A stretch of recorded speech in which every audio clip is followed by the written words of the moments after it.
do Senhor é a última palavra. Os médicos são capacitados pelo Senhor, nós cremos nisso, os medicamentos, os equipamentos, tudo que foi criado está sob o governo do Senhor, capacidade que o Senhor deu ao ser humano, e nós louvamos ao Senhor por isso.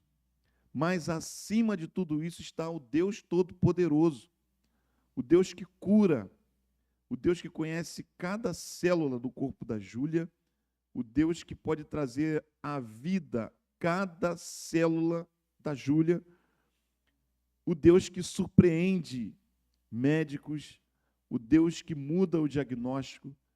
É ao Senhor que nós clamamos nesse momento pela vida dessa criança. Pai, com fé nós te pedimos, cura completamente essa criança.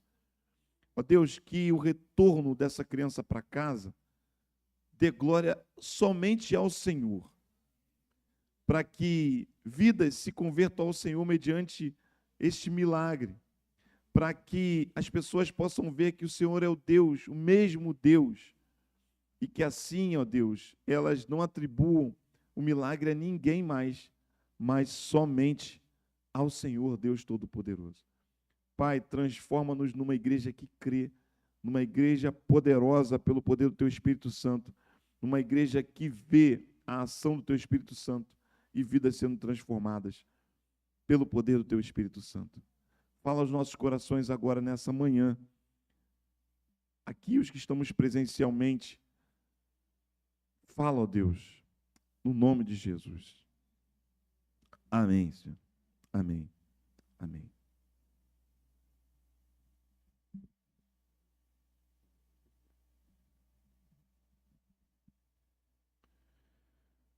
Abra sua Bíblia, texto de Provérbios 22. Texto muito conhecido para aquilo que Deus colocou no meu coração, para falarmos nessa manhã sobre a formação das novas gerações. Formação das novas gerações. Provérbios 22. O que será das nossas crianças? O que será das nossas crianças? Quando a gente olha para o mundo de hoje, né, onde há tanta maldade, onde nós adultos nos sentimos tão vulneráveis, e imagina as crianças, né, onde a gente vê tanto descaso, tanto abandono,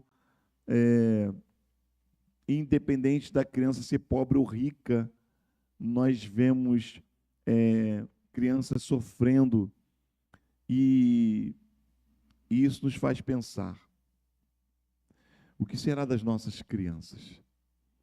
Vemos pais, adultos, casais que não querem ter filhos. Essa semana mesmo eu apresentei a Vanise, uma pessoa que trabalha comigo, e eu falei assim, ela é casada, mas ela diz, eu não quero ter filho não, que está tudo muito difícil, botar uma criança nesse mundo, né? As pessoas pensando isso. E aí eu falei, você é uma serva de Deus, você é uma mulher de Deus, seu marido é um servo de Deus, a gente tem que povoar essa terra de gente boa. Se a gente não trouxer os filhos para cá, que a gente vai cuidar na direção do Senhor, nós precisamos povoar essa terra de gente boa. Mas as pessoas têm medo por tudo que ficam vendo. E esse versículo, Provérbios capítulo 22, verso 6, ele é clássico, né? Quando diz respeito à formação das novas gerações. Eu quero ler primeiro na versão que provavelmente você tem de cor aí, quem está mais tempo na igreja, que é revista e corrigida, né? Almeida Revista e Corrigida, que diz: instrui o menino no caminho em que deve andar, e até quando envelhecer, não se desviará dele. Né? Esse é o versículo, essa é a forma que a gente tem gravado aí no coração, quem já está na igreja há alguns anos, assim como eu. Mas tem a versão da NVI, ela tem uma versão bem interessante, diz assim, a nova versão internacional: instrua a criança segundo os objetivos que você tem para ela. E mesmo com o passar dos anos, não se desviará deles. Então tem uma mudança aqui, né, bem significativa na forma de entender esse texto, e eu quero olhar para esse texto junto com você, para as partes dele, e refletir sobre essa formação das novas gerações. Primeira parte que eu quero que você veja comigo é o início dele, que fala sobre a responsabilidade da família instruir a criança. É a família que instrui a criança. E aí as primeiras palavras desse versículo diz o quê? Instrua a criança, ou o menino, na outra tradução, mas que na verdade não é só menino, né, masculino, mas criança, por isso essa mudança na tradução. Instrua a criança. A criança não pode ser instruída sozinha. Ela precisa de orientação, ela precisa ser educada, ela precisa ser instruída. Isso é responsabilidade de quem? Dos pais. Ou, num contexto maior, da família. Porque a gente precisa ser realista e perceber que hoje várias crianças não são criadas pelos seus pais, né? Às vezes são criadas pelos avós, às vezes são criadas só pela mãe, uma mãe solteira, e aí tem uma tia que acaba sendo a referência, a pessoa que cria essa criança, né? Então, assim, mesmo crianças que não são adotadas, mas nós temos várias realidades, e infelizmente a nossa sociedade, ela empurrou as mulheres para o mercado de trabalho, né? As mulheres foram, hoje eu diria que forçadas a ir para o mercado de trabalho, porque a configuração da sociedade não paga ao homem um salário que consiga sustentar a família. E aí, graças a Deus, a gente tem as mulheres aí estudando, as mulheres se desenvolvendo, né? As mulheres com suas profissões, mas a gente sabe que, na maioria dos casos, não é só uma questão da mulher, vou usar, do protagonismo da mulher, ou, em alguns casos, que é uma palavra que o pessoal gosta de usar hoje em dia, né? Do empoderamento da mulher. Eu acho que, em muitos casos, não é só isso. Acredito que várias mulheres gostariam de, quando tem o seu bebê, ficar um ano inteiro com a sua criança no colo, né? Sem trabalhar, 2 anos, né? Quantos anos pudesse ficar, não é verdade? Mas aí, se você para de trabalhar para poder ficar com a sua criança, como é que fica dentro de casa, né, a situação? Então, é uma realidade. É uma realidade cruel, né, que a gente precisa realmente olhar para essa sociedade como cristãos. E, infelizmente, às vezes a gente até critica algumas mulheres que decidem não sair mais para trabalhar depois de ter um filho. E aí a sociedade diz assim, não, você vai virar só dona de casa, você vai ficar só cuidando do seu filho, como se fosse um só, né? Cuidar do filho não é só, não. Cuidar do filho é muita coisa. Por quê? Porque é bíblico, está aqui, ó. E não é só da mulher, né? É uma responsabilidade da família, né? E muito do homem nessa sociedade aqui. Mas nós vivemos um tempo em que isso não tem sido possível, na maioria dos casos, por conta da nossa sociedade. Mas o que eu vejo que é pior do que isso, sabe o que é? É quando crianças estão sendo empurradas para tomarem decisões. Alguns responsáveis estão dando autonomia para a criança tomar decisões que não cabe a uma criança tomar. Então, isso é algo que é muito sério, muito grave. A alimentação, por exemplo. Mas ela não gosta de comer isso, então ela só come isso daqui porque é só o que ela gosta. Espera aí, da onde que a criança pode ter autonomia para definir o que ela come e o que ela não come? Né? Ela entende a importância daqueles alimentos todos, né? A gente que é do tempo, né, Walter, que come a comida que está no prato, né? O que tem para comer hoje? Comida. E está no prato, então come. Mas isso aqui o que é? Comida. Então, come. Era assim, Lia, que funcionava lá? ou dizia, eu não gosto disso, eu não quero aquilo, né? E aí a gente vê hoje, mas ele só gosta de batata frita, ele só come linguiça. É, é.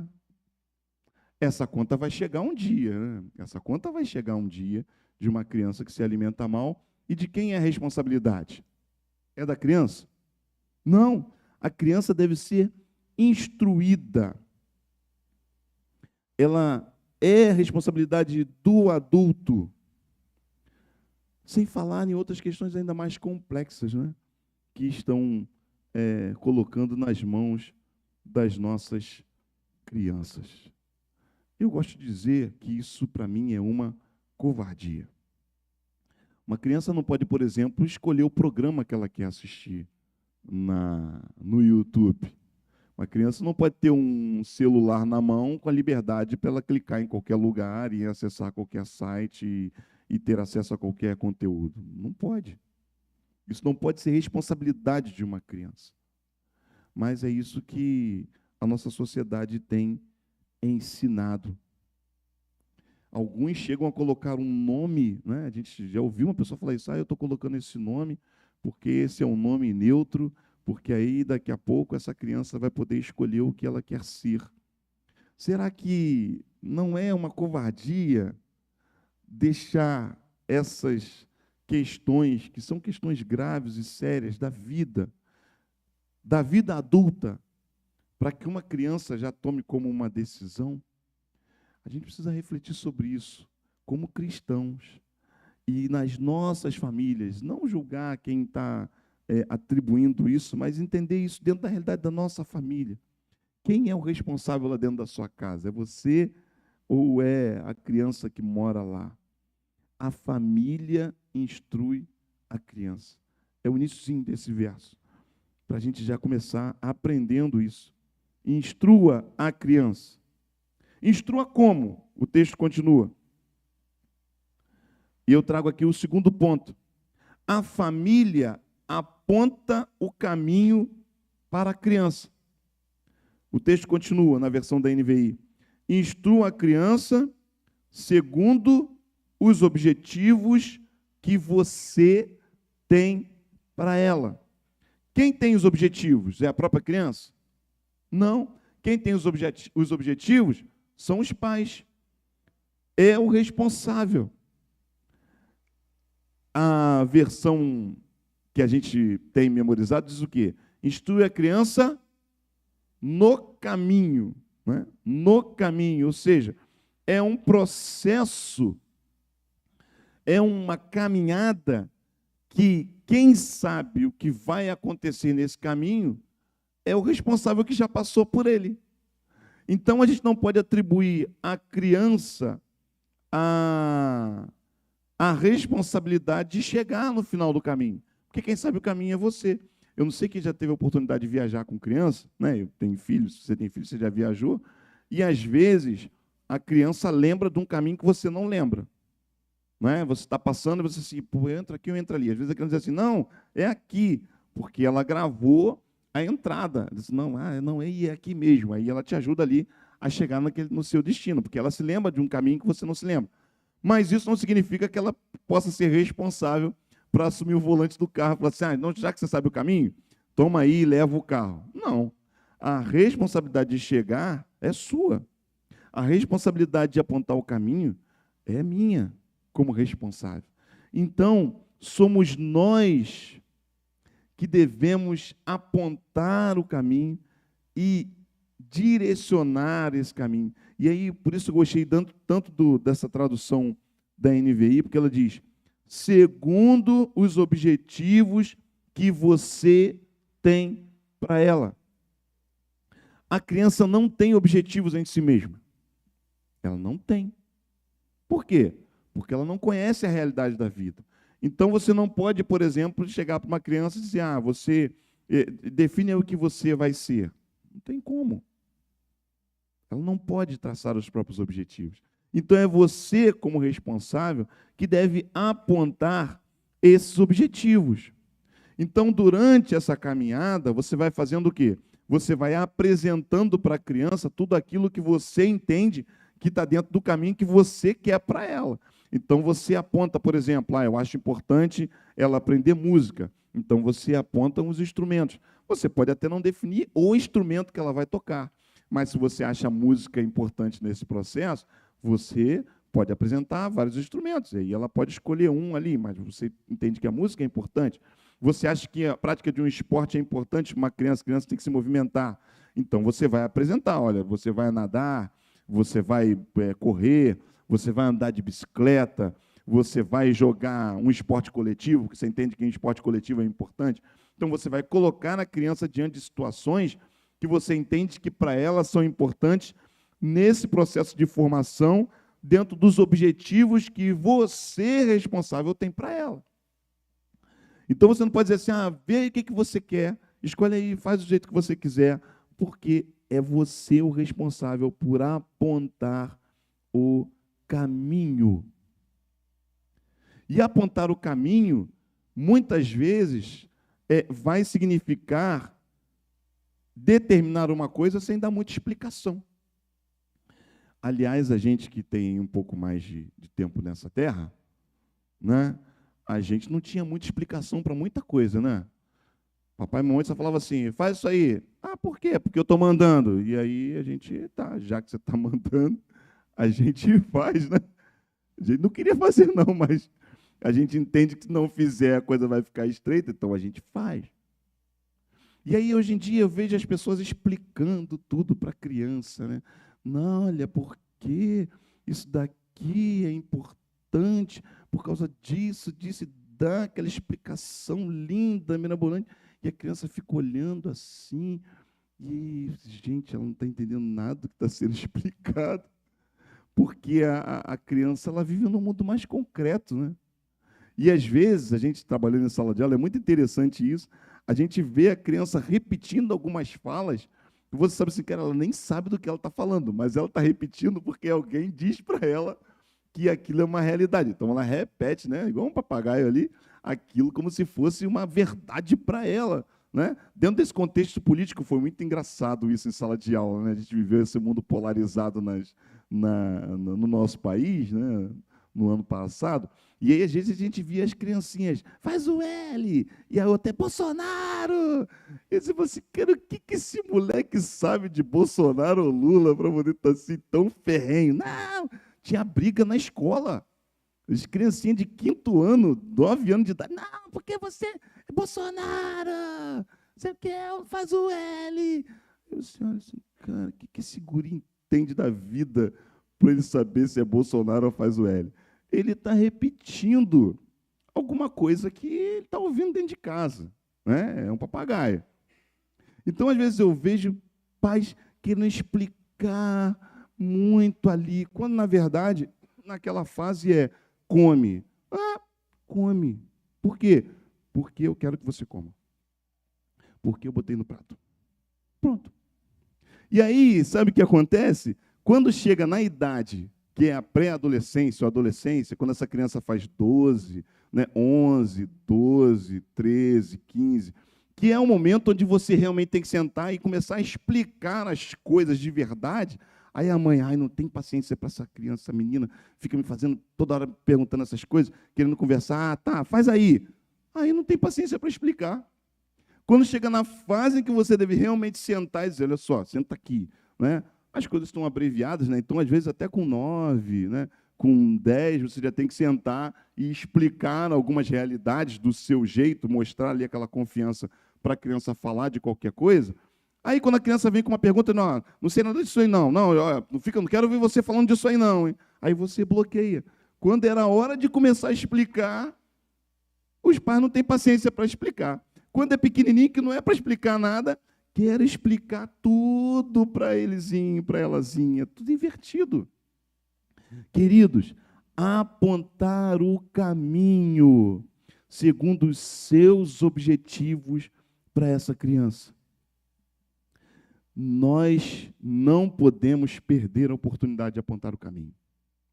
Porque se você não apontar o caminho, alguém vai apontar o caminho.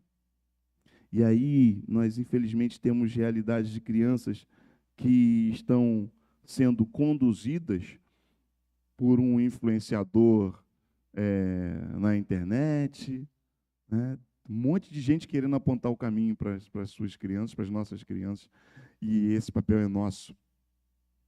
Instruir a criança no caminho, instruir a criança segundo os objetivos que você tem para ela. Quais são os seus objetivos para os seus filhos? Ou para a criança que está sob a sua responsabilidade? Cabe a você a responsabilidade de conduzir esses objetivos.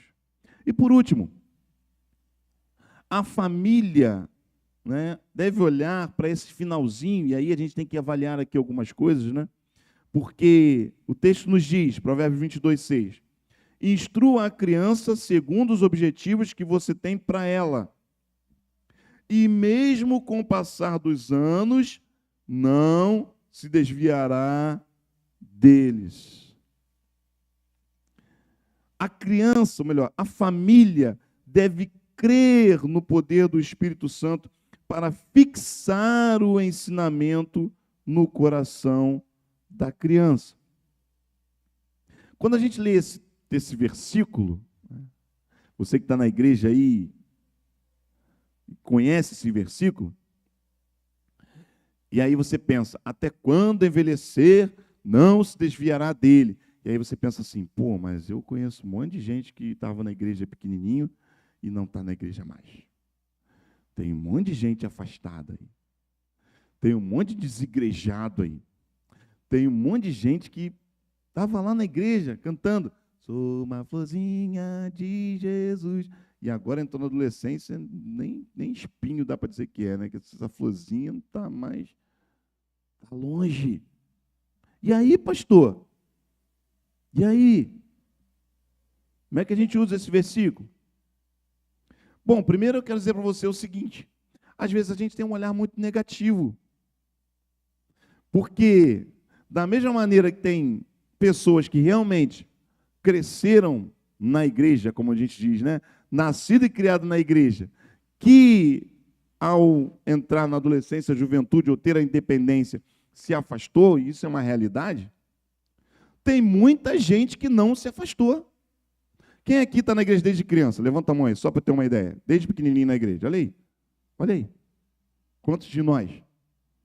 Então, tem muitos que só permaneceram firmes em Jesus, por quê? Porque desde pequenininho foram ensinados a isso. Desde pequenininho viram isso acontecer. Então, a gente precisa ter esse entendimento. Ah, tem gente desviada? Tem. Mas tem muita gente que não está desviada e só está aqui porque teve essa semente plantada lá no seu coração. Segundo, tem gente que volta? Tem gente que volta, Walter? Tem, não tem? Por quê? Porque essa semente fica. O texto está dizendo isso. Então, tem gente que volta. Tem gente que passa um tempo fora lá mesmo, né? Meio pródigo, querendo conhecer a vida. E é lá no mundão em que cai de joelho e diz assim, vou voltar para a casa de papai, porque os empregados da casa do meu pai têm uma vida melhor do que essa vida que eu estou vivendo aqui, e eu vou voltar, vou pedir para ser um empregado lá, mas vou voltar. Então, tem muita gente que volta, às vezes volta quebrado, às vezes volta machucado, volta sujo, volta com o corpo marcado, né? Volta trazendo mais umzinho, que arrumou lá nas andanças da vida, mas volta. Então, tem muita gente que volta, tem muita gente que permanece até o final, tem muita gente que volta. A gente tem que ter o foco nisso. Agora, tem gente que vai e não volta? Tem. Tem. Esse versículo, ele é um princípio que está sendo ensinado aqui. E a gente não pode tomar isso como um mantra, né? Como uma coisa assim mágica, de não, então, se eu criar o meu filho, está tudo certo, está garantido. Não é isso que o versículo está dizendo. Aliás, tem uma coisa muito importante para a gente olhar aqui, é o seguinte, que ninguém é criado na igreja, né? Que a gente fala assim, né? Isso aqui foi nascido e criado na igreja. Esse praticamente é mesmo, né?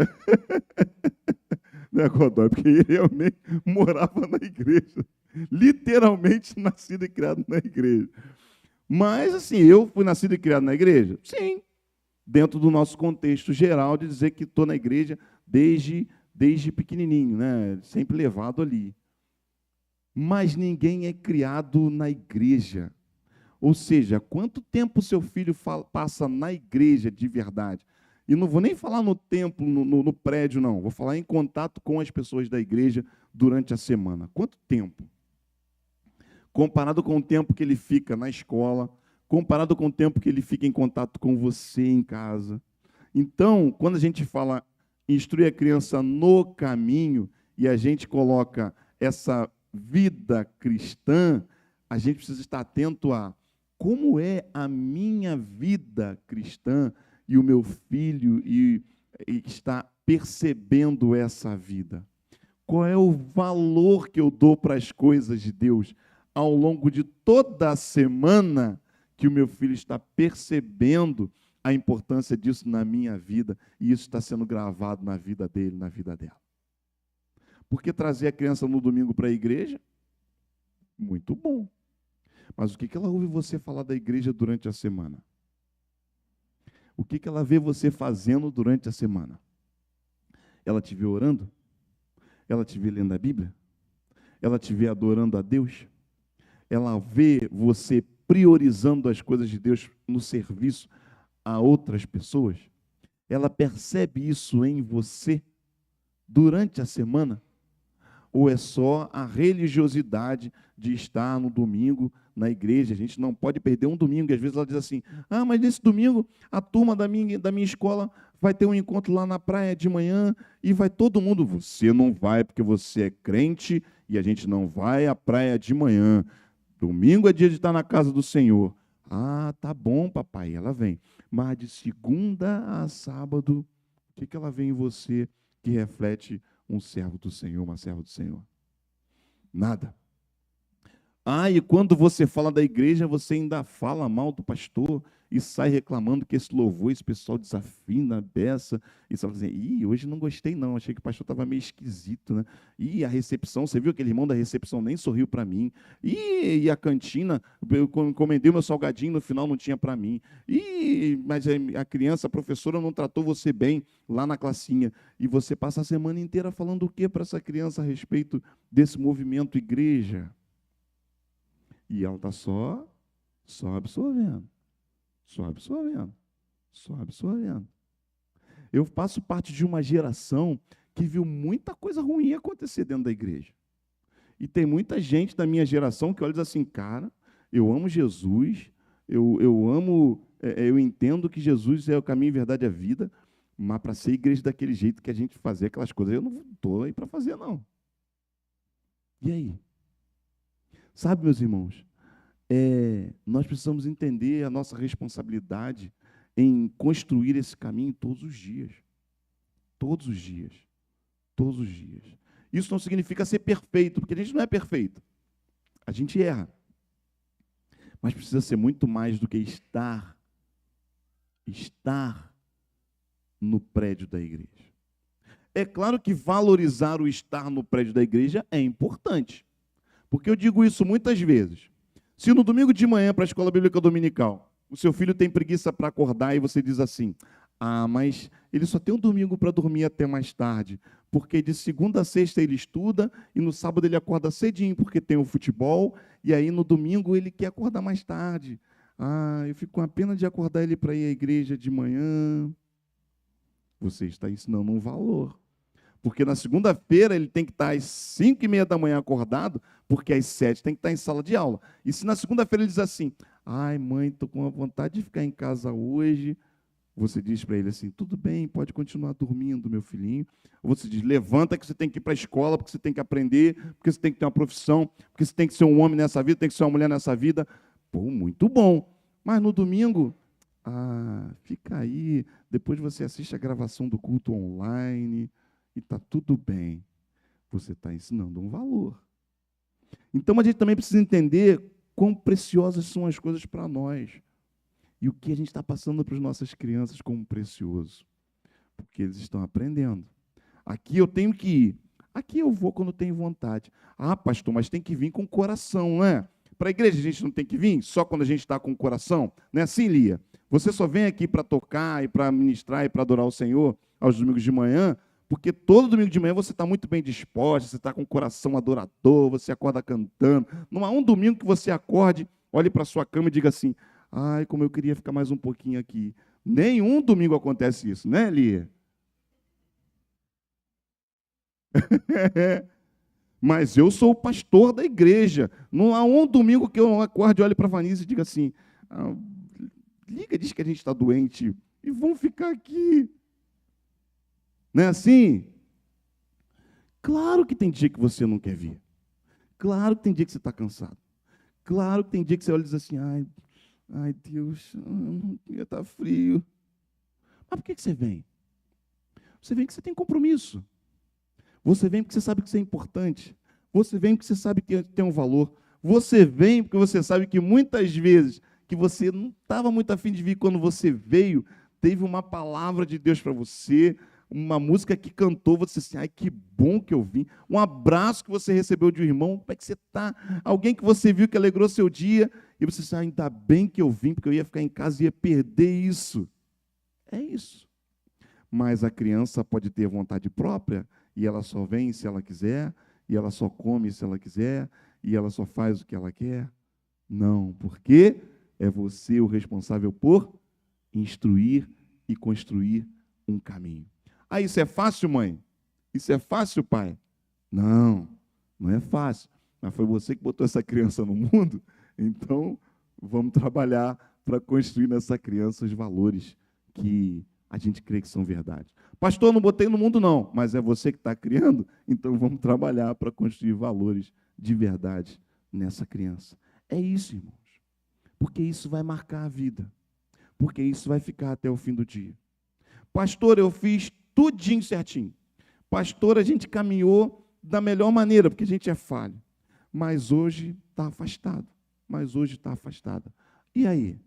E aí, meu irmão? E aí, minha irmã? Dobra o seu joelho, ó, e continua acreditando no poder de Deus. Continua acreditando.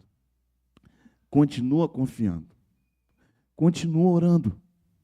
E continua crendo que tem uma semente plantada lá. E continua buscando em Deus nessa direção. Porque essa semente vai germinar. Deus vai falar aquele coração. A gente crê nisso. E aí cabe a você confiar nisso. Porque não está mais na sua mão. Não é assim que Jó faz lá na história dele, né? Você conhece a história de Jó, a gente leu recentemente. Jó ia para casa e orava pelos seus filhos adultos, participava das festas dos seus filhos, ia para casa e orava pedindo a Deus o quê? Perdão e misericórdia pelos filhos, porque de repente algum dos filhos, lá nas suas festas, pode ter feito alguma coisa, blasfemado, entristecido o coração de Deus. Então assume a postura de Jó e ora. Ora, confia, entrega nas mãos de Deus, continua crendo no Espírito Santo está falando, porque ele vai agir e a semente vai germinar. Não é isso, Walter?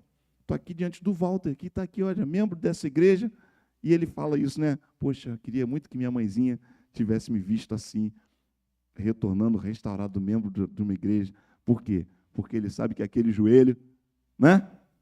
Ó, clamou muita coisa, não foi? Ela nem viu. Mas ele está aqui. Talvez você nem veja, meu irmão. Talvez você nem veja, minha irmã. Mas você precisa acreditar que Deus está agindo.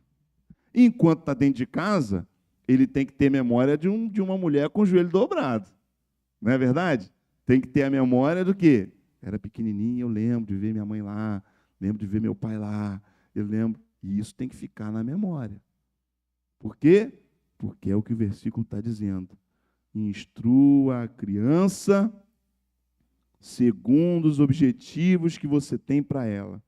E mesmo com o passar dos anos, não se desviará deles. E nós, como igreja, somos responsáveis? Também. Porque somos uma família, somos uma comunidade. Então, como igreja, a gente pode ajudar as famílias a cumprirem essa missão. Como igreja, a gente pode trocar experiências. Como igreja, podemos resgatar crianças que não têm uma família para dar essas orientações. Então, eu e você, como igreja, podemos cuidar dessas crianças, podemos apontar o caminho para essas crianças, para que elas se tornem adultos que vão construir as suas famílias de acordo com a vontade do Senhor. E até porque essas crianças podem se tornar as resgatadoras dos seus pais, dos seus parentes.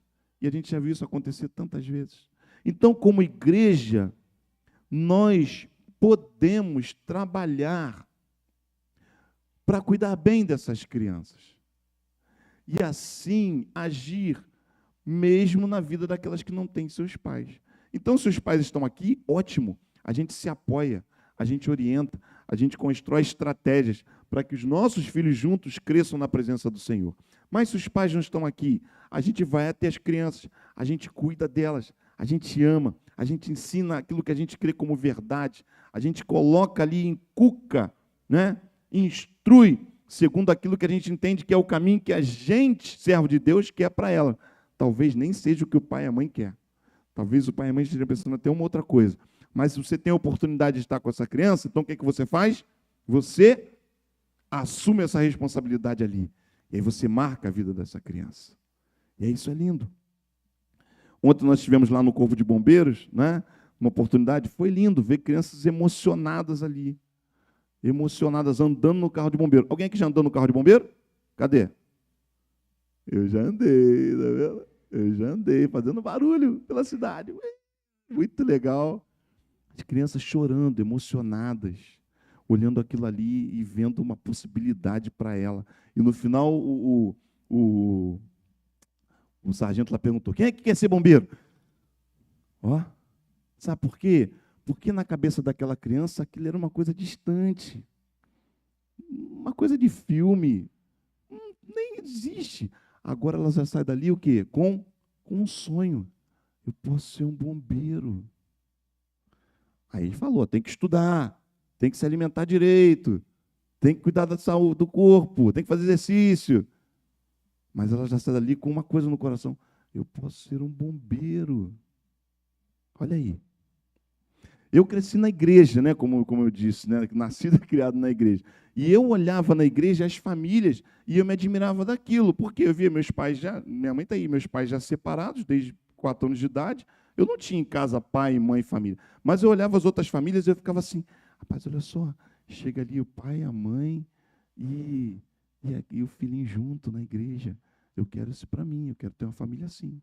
Eu olhava o pessoal que já tinha formação, né? A igreja que eu cresci, uma igreja cheia de gente com formação, igual essa igreja aqui, né? Igual a Vital Brasil, gente com trabalhava em banco, gente que tinha a formação universitária, gente que dava aula na universidade, e eu olhava aquilo e ficava assim, será que eu consigo um dia ser um negócio desse aí também? Ter uma profissão assim? E aquilo me inspirava. E aquilo me motivava. Então era o quê? Era a igreja me mostrando algo que, na minha realidade, não era possível. Mas quando eu chego na igreja, eu vejo que isso é possível. É a igreja integrando e formando. Essa semana eu vivi 2 experiências interessantes, uma comigo e outra com as crianças, né? Estava na célula lá essa semana, dos meninos, e aí a temática dessa semana falava sobre valor, né? Jesus valoriza as crianças, aquela cena em que Jesus coloca uma criança no meio, né, para mostrar que se a gente não for como criança, a gente não vai chegar ao reino de Deus. Foi isso, foi ministrado lá e foi ministrado na célula. E aí eu estava explicando para eles a diferença entre valor e preço, né? E falei para eles da importância deles se valorizarem, porque criança é muito ruim, né? Quem convive com criança junto, sabe, né? Eles são maldosos, são pecadores também como a gente. E eles, às vezes, se agridem, falam um com o outro. E aí eu falei firme lá, botei todo mundo quieto, sério, falei firme. O Serginho estava lá também, sobre a maneira como a gente fala um do outro. E falei, aqui não quero vocês chamando o outro de cabeçudo, de gordo, de preto. Eu falei assim, vocês não podem falar assim uns com os outros. A gente pode brincar, a gente pode ri, a gente conversa, mas a gente não pode ofender o outro, porque isso é muito ruim. Eu falei, eu cresci num lugar onde as coisas aconteciam, essas coisas, isso foi muito ruim para mim. E aí eles ficaram olhando assim, você gosta disso aí? Não, não gosto não. Eu falei assim, então aqui a gente não se trata assim, e lá fora também não quero ninguém tratando vocês assim, e se alguém tratar vocês assim, fala comigo que vai comprar uma briga comigo. Falei, sério assim, eles ficaram olhando. Isso é o quê? É instruir, é orientar. Ah, uma fala só vai mudar essa realidade? Claro que não, vou ter que falar isso 200 vezes. Para saber que pode brincar? Pode, mas tem que saber se tratar. Tem que saber que aquilo está marcando a vida do outro. Então, isso é papel da igreja. Essa semana encontrei com Marcos Loureiro Zilaí, né? Marcos era o meu líder dos embaixadores do rei, lá em Betel, onde eu cresci, essa organização que é muito marcante na vida de meninos. E encontrei com eles na Leroy Merlin, estava comprando material lá para casa, e aí estavam os dois assim, né? Já quase 50 anos de casados, né? Os dois andando assim, e aí um rapaz atendendo, eu cheguei por trás com essa minha voz grossa, falei assim, o rapaz, atende bem esse casal aí, hein? Aí eles olharam para trás assim, né, que eles são pequenininhos, olharam para trás assim, Domingão! E aí a gente se abraçou, conversou, e foi aquele momento gostoso. E eu falei, Marcos, você sabe, você era meu pai branco, né? Eu mexia com ele. Por quê? Porque era o líder, era a referência. Quantas vezes meu pai, que na época estava afastado da igreja, falava para eu fazer algumas coisas, eu ficava ouvindo aquilo assim, e aí depois eu ia lá, conversava com o Marcos, e aí ele falava assim, não, não é bem assim não, isso aí não é legal para você. E a palavra dele, meu líder na igreja, tinha um peso maior do que a palavra do meu pai naquele momento. Por quê? Porque eu entendia, já como servo de Deus, que aquela orientação do meu pai era uma palavra de quem estava longe de Deus.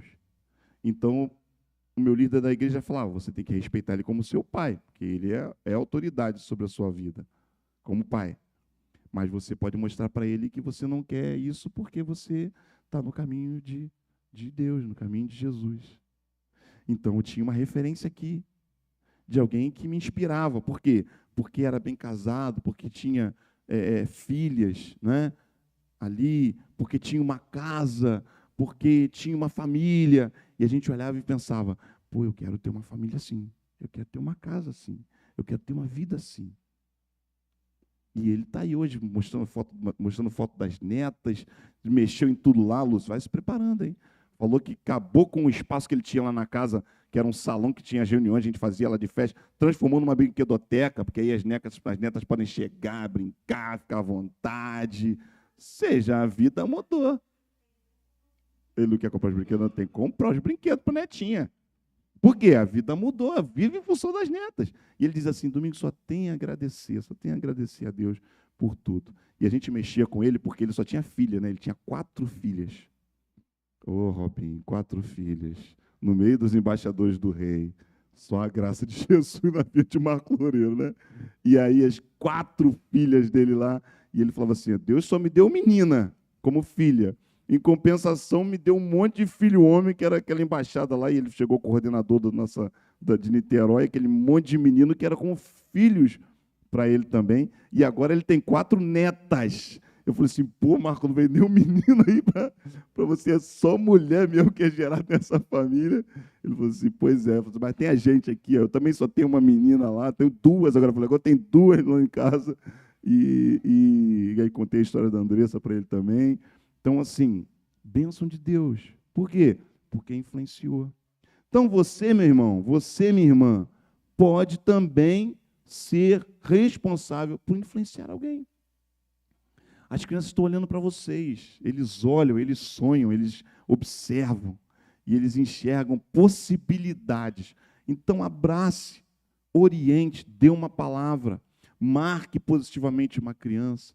Todo esse movimento que a gente está fazendo na igreja é para isso, porque eu sei o valor disso na minha vida, eu vejo o valor disso na vida de pessoas aqui, e quem cresceu na igreja recebeu isso, com certeza, de alguém que foi referência, de que foi alguém que estava junto ali, que me orientou, que me estimulou a um instrumento, que me estimulou a uma profissão, não é? Agora eles vão olhar para o irmão Souza diferente, que viram que quando o irmão Souza chega, todo mundo, ó, Falou assim, rapaz, eu quero ter um negócio desse também. Vou chegar no lugar, todo mundo, não, pois não, direitinho, que legal. Não é? Imagina a criança sonhando com isso, olhando, poxa, que legal, eu posso chegar nessa posição também assim? Que legal. Meu irmão, você é precioso para Deus e é precioso para essas crianças também. Então, vamos assumir essa posição como igreja. Vamos formar as novas gerações. Vamos priorizá-las. Qual o sacrifício que você está disposto a fazer? Quais as mudanças que você está disposta a fazer? Domingo passado à noite, a Vanise até brincou, falou assim, olhou em volta assim da igreja, olhou para a quantidade de crianças e falou assim, acho que é melhor a gente mandar os adultos lá para trás e deixar as crianças aqui, que elas estão ocupando mais espaço, tem mais crianças do que adultos. Falei, bem, por mim, a gente leva os adultos lá para trás, Lia, bota o piano para lá e deixa eles tomando conta aqui. Tem problema isso? Tem não, meu irmão, tem não. A gente tem que estar disposto a transformar aquela sala linda numa brinquedoteca. E acreditar que a gente não está perdendo com isso. A gente está ganhando com isso. A gente tem que construir os melhores espaços. Tem que ter ar-condicionado por causa do calor. Graças a Deus a gente já tem em todas as salas. Tem que estar pintado, tem que estar bonito para a criança, para o adolescente. Por quê? Porque são eles que vão conduzir essa igreja. Eles são os responsáveis hoje para que essa igreja esteja viva. E cabe a nós fazer o quê? Apontar o caminho. Porque por eles não sabem o caminho. Mas eu e você, nós já passamos por essa estrada, esse rio já correu, a gente pode apontar esse caminho. Vamos pedir a Deus isso? Vamos orar.